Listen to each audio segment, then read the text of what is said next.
Good morning students. आज हम आपको मैथ्स में मैट्रिक्स पढ़ाएंगे। ठीक है। अब देखिए मैट्रिक्स, इससे पहले मैंने आपको इनवर्स ट्रिग्नोमेट्री फंक्शंस पढ़ाया था। मैट्रिक्स मैथ्स में चैप्टर 3 है, जिसे मैं आज स्टार्ट करूँगी।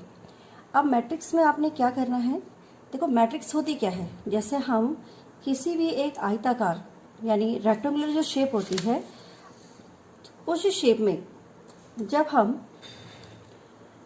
कोई भी वास्तविक नंबर यानी रियल नंबर्स, कॉम्प्लेक्स नंबर यानी सम्मिश्र संख्या या फंक्शंस को जब रखते हैं, तो इस प्रकार जो बना हुआ आयताकार होता है वो आयताकार सारणी कहलाती है मैट्रिक्स। ठीक है, जैसे मैंने लिखा, ये मैट्रिसेस कहलाएगा, यानी बहुत सारे मैट्रिक्स को आप इसके अंदर पढ़ेंगे। ठीक है, तो सबसे पहले मैंने मैट्रिक्स की डेफिनेशंस आपको पढ़ाई कि मैट्रिक्स क्या चीज़ है। तो मैट्रिक्स में कोई रियल नंबर या कोई कॉम्प्लेक्स नंबर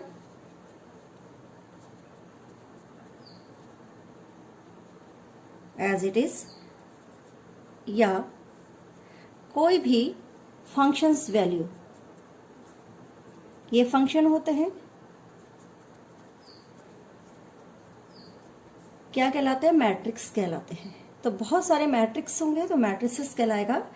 और मैट्रिसेस हम किस प्रकार से बोलते हैं कि यानी किसी भी वास्तविक, किसी भी सम्मिश्र संख्या, किसी भी फलन को जब हम एक आयताकार शेप में रखते हैं, वो आयताकार सारणी जो रेक्टेंगुलर एरी मैट्रिक्स कहलाती है। अब मैट्रिक्स में पहले वाला, सपोज ये ए मैट्रिक्स है, दिस इज बी और दिस इज सी। तो जो ए मैट्रिक्स है वो क्या है, किसके द्वारा बनाया गया है, नेचुरल नंबर द्वारा बना हुआ मैट्रिक्स है। बी है आपका कॉम्प्लेक्स नंबर, जो कॉम्प्लेक्स नंबर होते हैं जो आपने फर्स्ट में पढ़े थे वो, जिसमें रियल और इमेजिनरी एक साथ होते हैं। सी, इट इज अ फंक्शन। ठीक है, ये फंक्शंस है। तो इन फंक्शनों को और इन फंक्शंस को और इन कॉम्प्लेक्स नंबर को और नेचुरल नंबर को जब आप किसी आयताकार सारणी के रूप में रखते हैं तो मैट्रिक्स कहलाता है। अब मैट्रिक्स में दो चीजें होती है। पहले तो हम जो मैट्रिक्स के अंदर ये इसके एलिमेंट्स है, suppose 1 2 3 4 2 3 are elements of matrices या मैट्रिक्स ए। ठीक है, ये इसके एलिमेंट है। ऐसे ही 2 + 3i + 4 + i 2 - 3i 4 + 2i etcetera are elements of matrix B and matrix C. इस प्रकार से आप समझ जाएंगे। मैंने ये देखो, अब इसमें मैट्रिक्स में दो चीजें, एक तो है रो और एक है कॉलम्स। अब रो और कॉलम, क्या चीज रो कहलाएगी, क्या कॉलम कहलाएगा। तो देखो सपोज इसी में 1 2 3 4 2 3, फिर मैंने दोबारा से मैट्रिक्स ए लिखा, इसमें ये वाला 1 2 3 3 कॉलम है, तो ये कहलाता है फर्स्ट कॉलम, ये कहलाएगा सेकंड कॉलम, और ये कहलाएगा थर्ड कॉलम। ठीक है, और ये वाला कहलाएगा फर्स्ट रो, ये कहलाएगा सेकंड रो। तो आप थोड़ा बहुत समझे होंगे, जो ये ऐसे में दिख रहे हैं, बैठ गए यानी सिंपल टाइप से बैठे हुए हैं, ये क्षैतिज है, इसको क्या कहा जाता है, हॉरिजेंटल। ये क्या कहलाते हैं, हॉरिजेंटल्स। तो लिखेंगे हॉरिजेंटल्स लाइन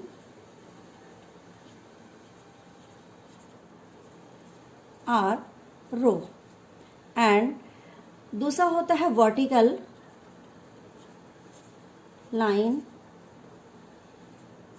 आर, क्या कहलाता है, कॉलम। तो horizontal line and vertical lines दोनों चीजें, एक रो कहलाता है, एक कॉलम कहलाता है। दोस्तों इससे रो एंड खड़े में आपको दिखाई दे रहा है, ये क्या कहलाएगा, कॉलम्स कहलाएगा। मैट्रिक्स जो हम बनाते हैं वो ये है। आप अगर ये लिखेंगे तो ये इसके एलिमेंट्स A11, 12, 13 ए एलिमेंट है। अगर मैं नंबर ना लिखूं, केवल इसको ऐसे लिखूं तो 21, 22, 23, 31, 32 एंड 33। ये एक मैट्रिक्स है। क्या है? मैट्रिक्स। ये दिया गया है। अगर मैं कहूं A11 तो this is the element of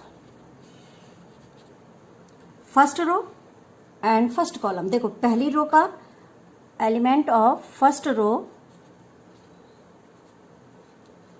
and first column. अब इसमें से मैं लिखना चाहती हूँ A33। देखो 3 3, तो ये पहले ऐसे करो 1 2 3, तो ये तीसरी रो का, और इसमें क्या है? थर्ड कॉलम है, तो ले लिखेंगे element of third row and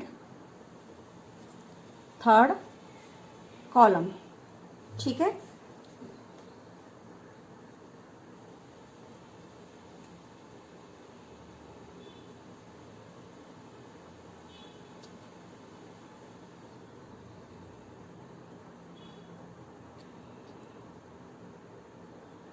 देखिए ध्यान से, थोड़ा वीडियो में कभी छूट जाता है तो मैं आपको दिखा देती हूँ।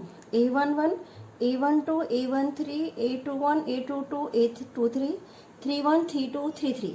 अब इसमें 1 1, देखो 1 1 का मीनिंग है, मैं पेंसिल भी टच करके बता रही हूँ पेन को। 1 1 जो आगे लिखा गया है ये आपका कहलाएगा रो, और जो इसके पीछे लिखा गया वो कॉलम, यानी फर्स्ट रो का फर्स्ट रो में और फर्स्ट कॉलम में एलिमेंट है A11। 3 3 तीसरी रो और तीसरा कॉलम। तो आपने देखो रो ऐसे करनी है 1 2 3 और तीसरा कॉलम मेरा, तो तीसरी रो में ही आया और तीसरे कॉलम में ही आया, ऐसे करके। तो इस प्रकार से रो और कॉलम आप इस तरीके से समझेंगे। ठीक है। अब हम टाइप्स ऑफ मैट्रिक्स पढ़ते हैं कि टाइप ऑफ मैट्रिक्स क्या क्या होती है।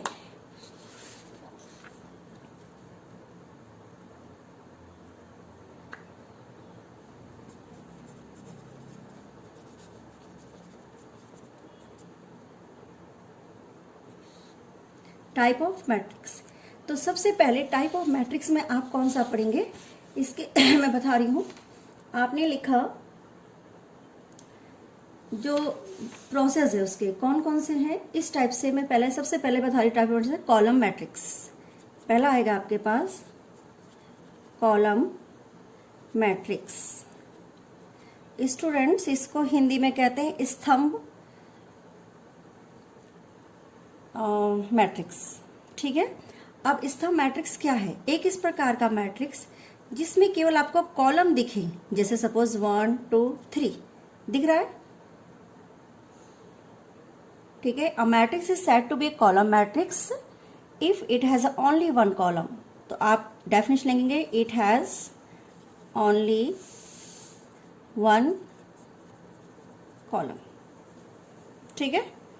एंड सेकंड है row column, row matrix, sorry row matrix. अब रो मैट्रिक्स क्या होगा? It has only one row, it calls row matrix. It has only one row, जैसे ये तो आपको दिखाई दे रहा, ये केवल फर्स्ट रो, यानी आप लिखेंगे R1 और इसको लिखेंगे कॉलम C1। ठीक है। तो इस प्रकार से ये आया। अब आते हैं थर्ड में स्क्वायर मैट्रिक्स। स्क्वायर मैट्रिक्स क्या होगा? A matrix in which the number of row and columns, ठीक है, are equal. A matrix in which the number of rows and columns are equal, यानी इस प्रकार की मैट्रिक्स जिसमें रो और कॉलम इक्वल हो। देखो 2442 मैंने मैट्रिक्स लिखी इसमें। तो एक्चुअल में होता क्या है, m इंटू एन का एक मैट्रिक्स बना, यानी m का मान भी इसमें कितना है 2 और n का मान भी कितना है 2। तो इसको हम ऐसे भी लिख सकते हैं 2 इंटू 2 का क्या है, ये स्क्वायर मैट्रिक्स है, यानी जिसमें रो और कॉलम्स आपस में बराबर होते हैं। यहाँ पे m is equal to row and n is equal to column and it is the same 1 2 3 4 2 6 3 2 1। इसमें ये 3 इंटू 3 के, इसमें 3 रो और 3 कॉलम्स है, तो ये भी आपका क्या हुआ, स्क्वायर मैट्रिक्स। ठीक है, इट्स स्क्वायर मैट्रिक्स ऑर्डर क्या कहलाएगा, इन्हें square matrix of the order of m। अगर आपका m और m दोनों, m और n का मान क्या हो जाए, m हो जाए, यानी m भी इज इक्वल टू 2 और n इज इक्वल टू भी क्या हो, 2 हो। अब आता है डायगोनल मैट्रिक्स, फोर्थ है डायगोनल मैट्रिक्स। डायगोनल मैट्रिक्स वह मैट्रिक्स होता है, ठीक है, जिसमें कि जो डायगोनल होता है, डायगोनल तो जानते हैं ना विकर्ण, उसमें केवल नंबर्स हो जो नॉन जीरो नंबर हो, ठीक है, और बाकी पूरी मैट्रिक्स आपकी क्या हो, जीरो एलिमेंट्स वाली हो, यानी 1 0 0 0 2 0 0 0 4। तो देखो आपको एक मैट्रिक्स दिखी, इस मैट्रिक्स में स्क्वायर मैट्रिक्स, जैसे आप कह रहे हैं इस टू भैया स्क्वायर मैट्रिक्स ही क्या होगी, केवल डायगोनल मैट्रिक्स होगी। और डायगोनल मैट्रिक्स में जो डायगोनल एलिमेंट्स होंगे, non diagonal elements are zero. इसमें क्या होगा, non diagonal matrix, diagonal elements sorry elements are zero, यानी ये डायगोनल नहीं है जो इधर उधर घूमे हुए हैं, और ये केवल डायगोनल है।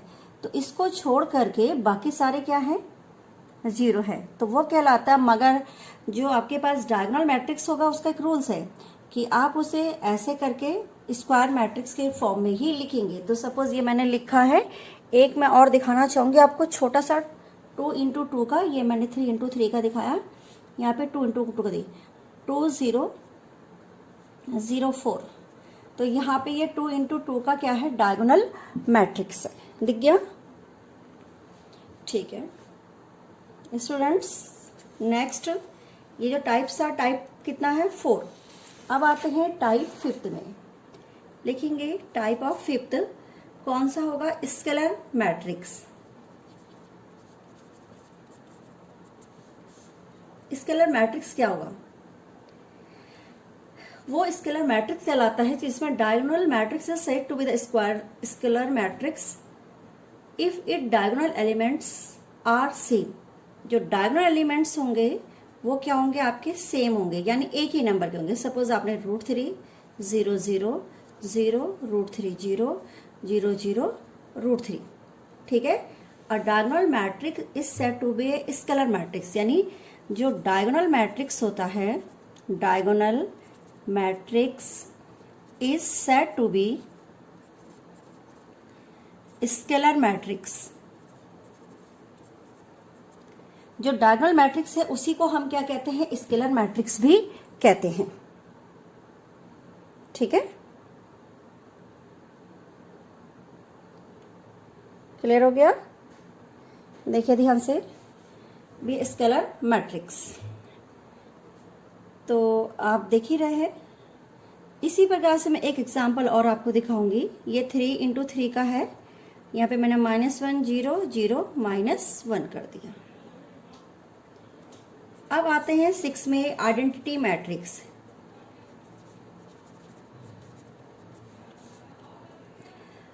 Square matrix in which elements in a diagonal are all 1, यानी आइडेंटिटी मैट्रिक्स वह मैट्रिक्स होगा जिसमें कि डायगोनल्स का प्रत्येक एलिमेंट कितना होगा, 1 होगा। शर्त है, इसके सिवा आप कुछ रख नहीं सकते, तो ये आइडेंटिटी मैट्रिक्स कहलाता है। ये 3 इंटू 3 की आइडेंटिटी मैट्रिक्स है। मैं इसमें दूसरा भी बना लेती हूँ, 1 0 0 1। ये किसकी है, 2 इंटू 2 की। क्लियर हो गया। तो आज मैंने टाइप्स ऑफ मैट्रिक्स आपको पढ़ाया। अब इससे रिलेटिव इसमें इक्वलिटीज ऑफ मैट्रिक्स क्या होता है, ये इसके टाइप्स ऑफ मैट्रिक्स कंप्लीट हो गए हैं। नेक्स्ट टॉपिक है इसमें, उसको कहते हैं इक्वलिटीज ऑफ मैट्रिक्स, यानी मैट्रिक्स की इक्वलिटीज क्या होती है। यानी दो अगर मैट्रिक्स आपको दिए जाएं तो फर्स्ट रो का first elements, first row and first column का फर्स्ट एलिमेंट्स, सेकंड मैट्रिक्स में फर्स्ट रो का फर्स्ट कॉलम का फर्स्ट एलिमेंट्स आप इक्वल करेंगे तो वो कहलाता है इक्वलिटी मैट्रिक्स। क्लियर है?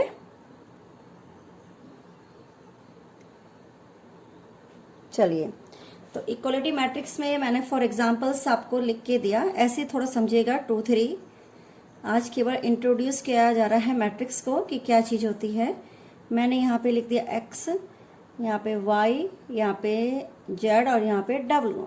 अगर मैं कहूँ find the value of x, y, z, w, तो आप फर्स्ट मैट्रिक्स का फर्स्ट एलिमेंट्स, फर्स्ट रो का फर्स्ट एलिमेंट्स और फर्स्ट कॉलम यानी A11 is 2 are equal second matrix में फर्स्ट रो का और फर्स्ट कॉलम का फर्स्ट एलिमेंट्स क्या है x।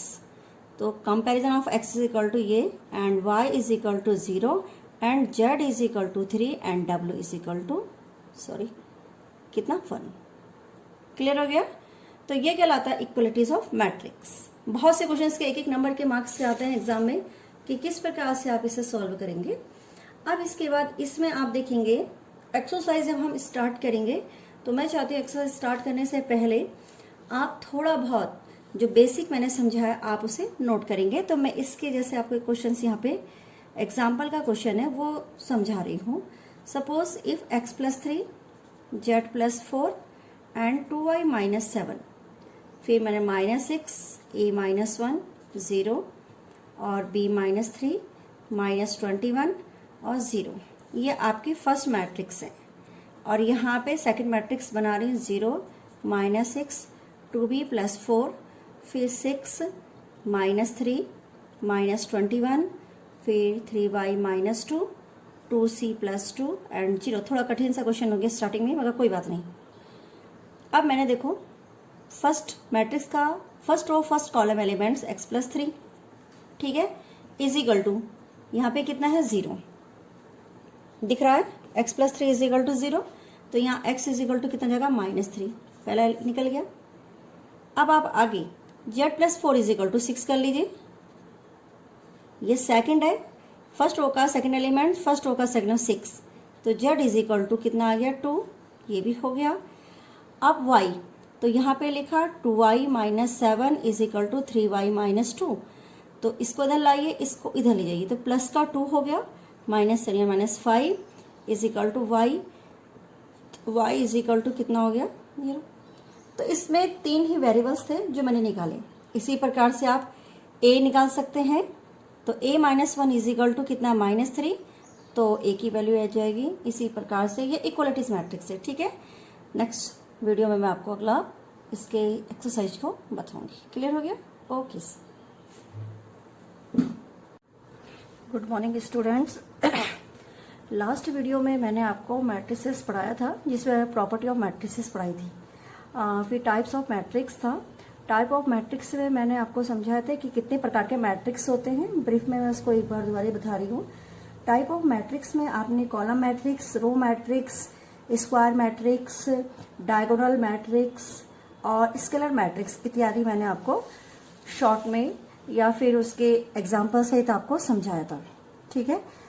इस वीडियो में हम पढ़ते हैं प्रॉपर्टी ऑफ मैट्रिक्स, यानी मैट्रिक्स की क्या क्या प्रॉपर्टियां होती हैं। मैंने इक्वलिटीज ऑफ मैट्रिक्स भी आपको समझाया था, तो इक्वलिटी ऑफ मैट्रिक्स में एक क्वेश्चंस भी उसको करके समझाया था कि किस प्रकार से आप इन क्वेश्चन को करेंगे। इसके बाद इसमें आता है प्रॉपर्टी ऑफ मैट्रिक्स में आप लिखेंगे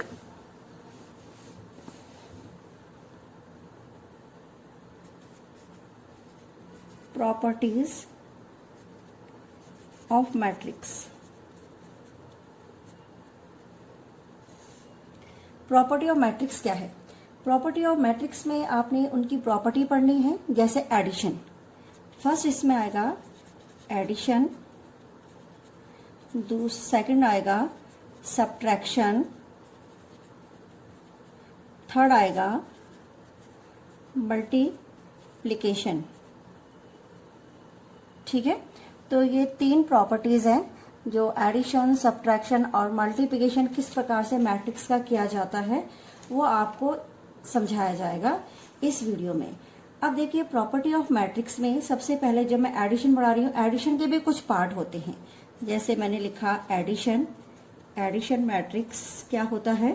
तो एडिशन में आप क्या पढ़ेंगे, सबसे पहले आप पढ़ेंगे कॉम्यूटेटिव रूल्स।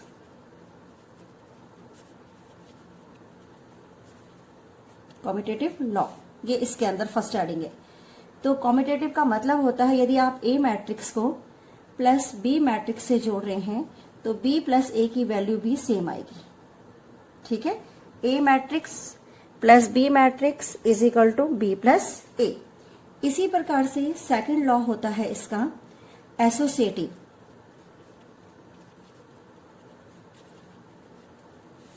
एसोसिएटिव लॉ क्या है, एसोसिएटिव में यदि आप a plus B plus C करते हैं तो this value is equal to A plus B और प्लस सी। ये एडिशन रूल है। यहाँ पे सब में आपको देखो एडिशन पता चल रहा होगा कि मैंने कहीं पे मल्टीप्लाई का साइन नहीं लगाया, सारे एडिशन है।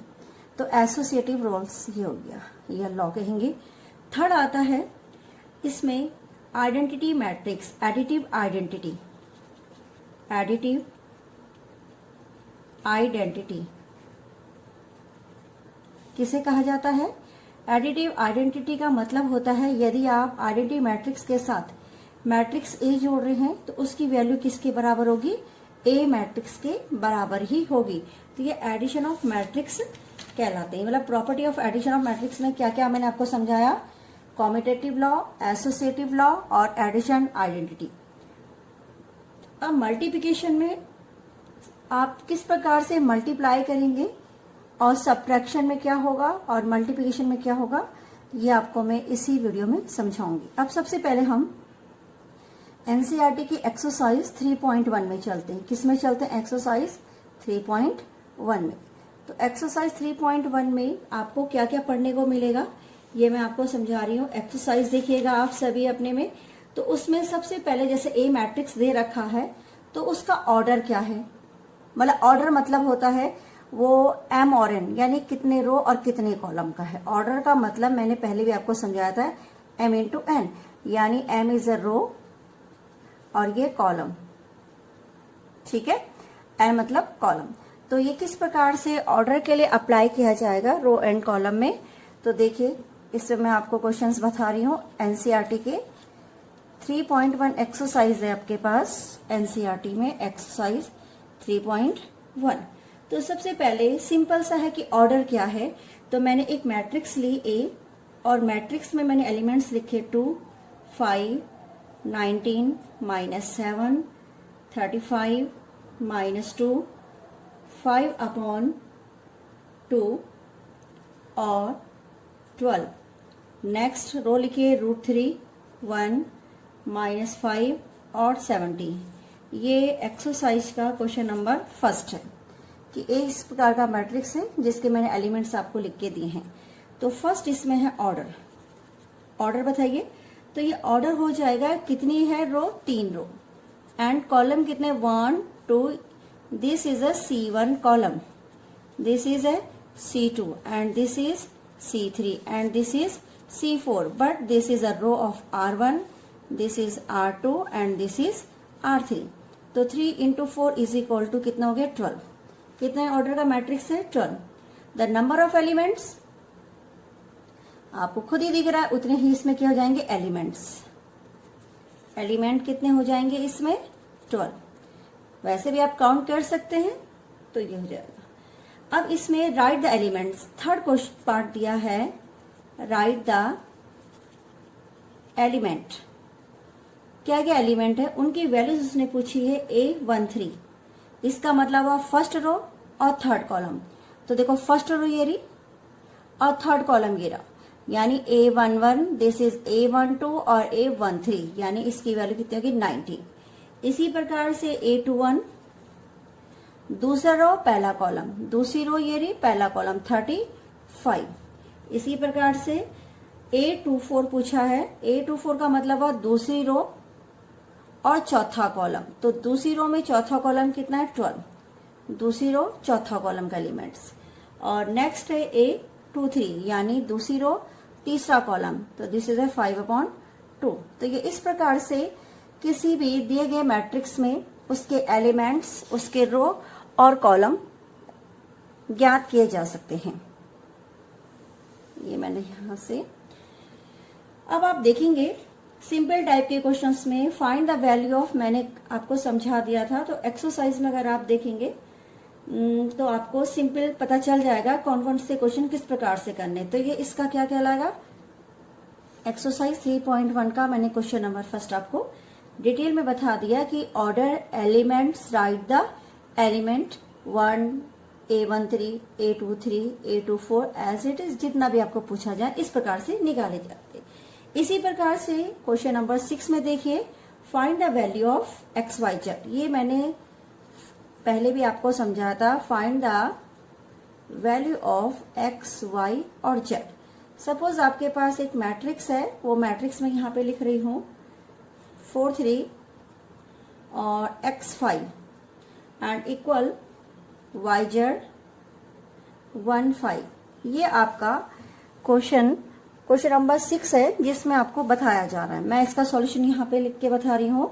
This is the equal sign, तो ये इक्वलिटी मैट्रिक्स कहलाएगा। इक्वलिटी मैट्रिक्स में मैंने आपको बताया फर्स्ट मैट्रिक्स का फर्स्ट एलिमेंट, सेकंड मैट्रिक्स का फर्स्ट एलिमेंट्स, यानी अगर कंपेयर करेंगे तो 4 बराबर कितना हो गया y, तो y की वैल्यू कितनी होगी 4। As it is x is equal to, compare कीजिए तो 1 and z is equal to कितना हो गया, कंपेयर करेंगे तो 3। दोबारा समझिए, फर्स्ट मैट्रिक्स में first row first elements column का, इसी प्रकार सेकंड मैट्रिक्स में first row and first column का एलिमेंट क्या है y, तो y is equal to 4 as it is x is equal to 1 and z is equal to कितना हो गया 3। तो ये आपका इस प्रकार से क्वेश्चंस बताया गया है कि इक्वलिटी मैट्रिक्स में आप किस प्रकार से करेंगे।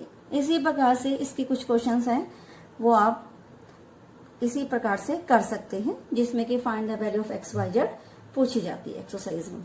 ठीक है, अगर कोई भी स्क्वायर मैट्रिक्स होगा, तो जैसे क्वेश्चन नंबर 8 है, क्वेश्चन नंबर 8 में A इज इक्वल टू दिया है आपको स्मॉल aij, यानी ये एलिमेंट्स है, मैट्रिक्स के फॉर्म में बनाइए और इसमें m इंटू n। यदि स्क्वायर मैट्रिक्स है तो उसके लिए हर समय m बराबर क्या होना चाहिए n, यानी m यदि 2 है तो n इज इक्वल टू भी क्या होना चाहिए 2 होना चाहिए, तो वो स्क्वायर मैट्रिक्स कहलाता है। तो इस एक्सरसाइज में केवल आपको वैल्यू फाइंड करने के लिए केवल पूछा गया है कि किस प्रकार से आप वैल्यू फाइंड करेंगे। तो सपोज क्वेश्चन नंबर 11 है फाइंड द वैल्यू ऑफ